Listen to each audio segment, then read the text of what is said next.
saying that capitalism and the free market drives innovation and people keep producing the same fucking stuff all over again.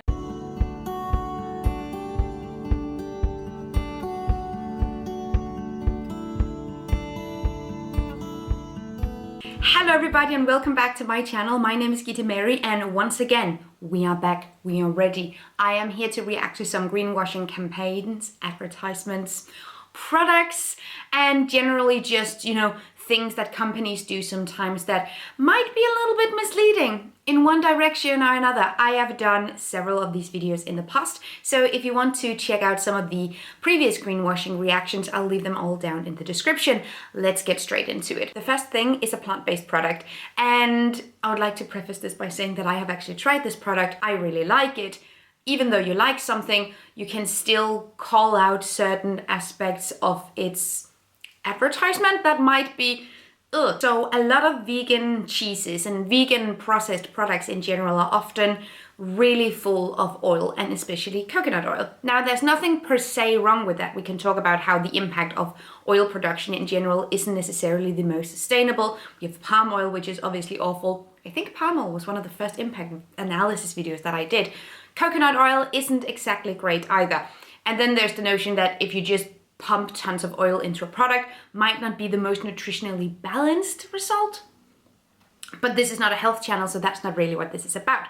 Now, Philadelphia make a plant-based cream cheese. Now, I try to not buy tons of products from companies that also do meat and dairy, but it's very difficult to do so, especially if you have kind of a curious personality like myself. Like, I want to know the new products, I want to try them. Okay, so I actually really like this product. However, on the packaging, it says that it's oat and almond based. So when you look at the packaging, it's very much giving grains and nuts. There are loads of nutritional benefits to eating both nuts and grains. So the packaging is also, we have the green colors, we have the plant-based, we have it's based on oats and almonds. So how bad can it really be, right? Well, God damn it, Philadelphia. This is honestly a little bit funny.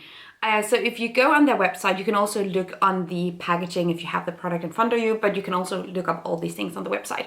So in fact, this product contains 6% almond protein and it contains 3% oat bran. I don't know if that's enough to look some people dead in the eye and say it's based on almonds and oats.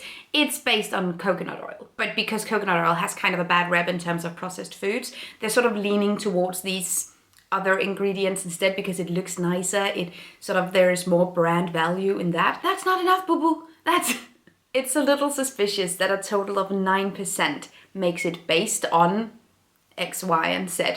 And they're also putting these ingredients on the packaging, even though the product actually barely contains any of it. This is something that's really practical to be aware of when you're seeing new plant-based products or new products in general being advertised towards you, especially products with a sustainability or health angle, because you can make everything sound more sustainable and more healthy. You can make everything sound fucking amazing. So while I actually like what they did with this product, in terms of sort of the mouthfeel and the flavor, I feel like the overall packaging and advertisement of this product is not only leaning towards greenwashing, we're just like deep diving into greenwashing. Okay, now this wouldn't really be a greenwashing reaction video without also talking about a fashion brand. And I don't think I've mentioned this brand before, but I really want to do now, and it's Coach. Coach primarily makes bags and accessories, and they have recently launched something they call Coachtopians. So when you look it up, Coach, the brand, the font, the aesthetic, the sort of visual identity of Coach is very different from Coachtopia. It seems like Coachtopia has gone through not only like a greenwashing thing, but also a Gen Z washing. It's very youthful. It's very, the font is giving sort of very like hippie TikTok aesthetics. They're definitely trying to target a different audience with this Coachtopia community. They're using a lot of really vague words like community, circularity, different kinds of sustainability wording that doesn't really mean anything. They're really catering to consumers' feelings and not doing anything specifically. So Coachtopia is their platform where they're sort of trying to lean into more of community-based style brand. They also have, and sort of the product they're selling with Coachtopia are these scrap leather bags that's made with the excess material from their regular production. I think the entire purpose of Coachtopia is to sort of trying to clean themselves of this reputation they've gotten over the last few years. I think it was a few years ago, they went pretty unintentionally viral because a dumpster diver found tons of completely destroyed Coach bags in a bin. Bags that would have been fine, but where the employees at Coach have been instructed to destroy them before throwing them into the bin, so they didn't really have any value anymore. And destroying perfectly good products is something that really gets a lot of people riled up. So they've gotten a lot of bad press over this. So I think this is their way of trying to move out of that reputation. Anyway, when you look at everything, and if you don't think about it too much, it seems really nice. They're reaching out to some artists, they're doing some community work. They don't have any certifications, any labor restrictions, standards, anything concrete that indicates that this production is more sustainable. I think they're saying that 70% of the materials in these Coachtopia bags are from recycled materials.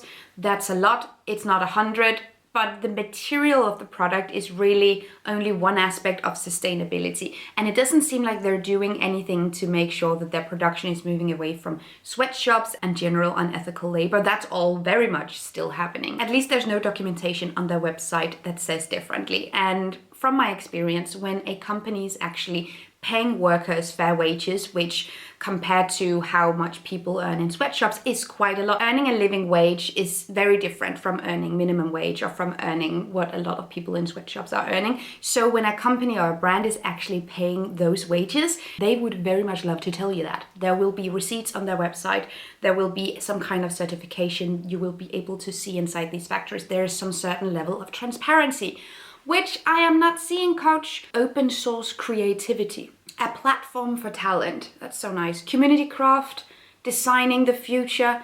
All of this sounds really amazing, but there are literally no concrete numbers, evidence, anything of the sort. So if what you want to do is just change public opinion about you, this might be a good way to go, but it's not something they're doing out of the goodnesses of their hearts, nor for the planet, it seems. I would love to be wrong. I rarely am though. Anyway, she said what she said. It's not only kind of a greenwashing thing, it's also just incredibly hilarious. And I should say this is something that has actually already been discontinued because a lot of people found it really offensive. I don't know, I just think it's hilarious, so we'll talk about it anyway. There was this shirt from Walmart, and it's a shirt that says re, and then a bunch of things you can put after re. Refuse, reduce, reuse, recycle, rot, zero waste, all the day, baby. This shirt is saying recycle, reuse, renew, rethink. If you haven't noticed, this shirt, when you take the letters of the words, the small words, it spells out see you next Tuesday. And I think it's hilarious that so many people have approved this design, set it into production, put it onto shelves, talked about it, advertised it. So, and apparently no one in Walmart has that kind of mindset. I don't know. I think this is hilarious. I found a bunch of articles that stated that it was removed from their stores because people had complained it was offensive. Maybe this is the Dane in me, but swear words in Danish aren't really offensive. Like, we have a very laid back relationship with swear words is what I'm saying. I don't think this is offensive. I think it's hilarious. I think it's even more so hilarious because they didn't mean to say it. It would be weird if they meant to say, I don't think they meant to say it. I think this is just the funniest mistake. Okay, so that's why it was removed. Has nothing to do with the greenwashing. But the greenwashing part of this is obviously that you're mass producing in sweatshops, because to my knowledge, that is how Walmart is rolling. So they're mass producing in sweatshops t-shirts about sustainability. That is hilarious, but we've talked about this many times as well, also with H&M's sustainability marketing and the slogan t-shirts. And something that says recycle, I don't know if it's made from recycled materials. I haven't been able to find it because it's already been discontinued. There is a little bit of a logo, it says George. So if you can find anything about the shirt, I could assume, I wouldn't be surprised if it had some percentages of recycled material in it. If it's 100% virgin cotton, I'm gonna lose my mind. This is amazing. No, that would actually be pretty hilarious. But reuse, renew, rethink. You really did something there, didn't you? Anyway, this is obviously one of those types of greenwashing that's sort of just screaming in your face so loudly that it's hysterical. But I really wanted to talk about this specifically because of the spelling. This is why I do what I do. And the last thing is something I recently saw on TikTok. And now this is a small startup company, I think. In case it's a small startup company, I don't want to be too harsh on people that are trying to start a new business. Like, I want to be ruthlessly mean to big corporations. I have no issue being ruthlessly mean to big corporations. But when it comes to small startups, I don't know. However, this small startup is advertising a spray bottle, and you can buy this spray bottle, put different things into it. They're sort of advertising it as though this spray bottle is very different from normal spray bottles that you get anywhere else. It's just a reusable plastic spray bottle, like the ones you get with detergent in them or cleaning agents, and a product that has existed for a long time, but they've made it look more sleek and elegant, maybe, and used some recycled materials. I think my issue with this, and the reason why I wanted to include it in this video, is because when we are talking about sustainable innovation and launching new sustainable products, I am really tired of seeing products that already exist being rebranded by another company as though it's something that hasn't existed before. And then the product is also super basic at the same time. It's sort of the cleaning household version of companies that are sustainable, that are trying to launch clothing that's just white t-shirts. I'm done. I am done. Do something else. Do something that hasn't been done a million times before. Please and thank you. When we're saying that capitalism and the free market drives innovation and people keep producing the same fucking stuff all over again, where? Innovation where? I saw the brand reply to some comments on this ad TikTok that the reason why you can't just go into supermarket, buy your cleaning agent in a spray bottle and then reuse that spray bottle is because it's not meant to last. You can't use it many times. I would sincerely beg to differ. I have a spray bottle that I've had for 6 years. It's fine. This is very much trying to create an issue and then immediately selling people a product that solves it. And I don't want to be too mean to small brands. I mean, like, maybe that this is the company of a bigger brand and then like, fuck those guys.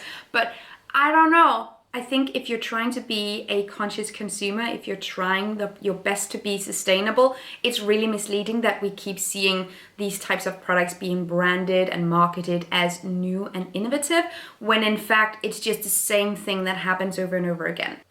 Don't give these people your money. Be smarter. That's all I wanted to say. That was today's greenwashing reactions. I hope that you liked this video. Leave me a comment down below if you have any questions, if you have anything you need me to react to, or if you have any stellar examples of greenwashing, please leave them. I would like to laugh with you. If you're seeing something on the internet that is related to greenwashing, send it to me. Tag me. I want to keep making these videos. It's fucking hilarious. And perhaps also educational. Anyway, thank you so much for watching. Have an amazing day. I will see you guys next time. Take really good care of yourselves. Until then, bye. Thank you so much for watching this video, and also a special thank you to my Patreon supporters. You guys help me create green, zero waste content, and I love you guys. You can find the links to my social media accounts down below and the link to my Patreon on this screen. Bye!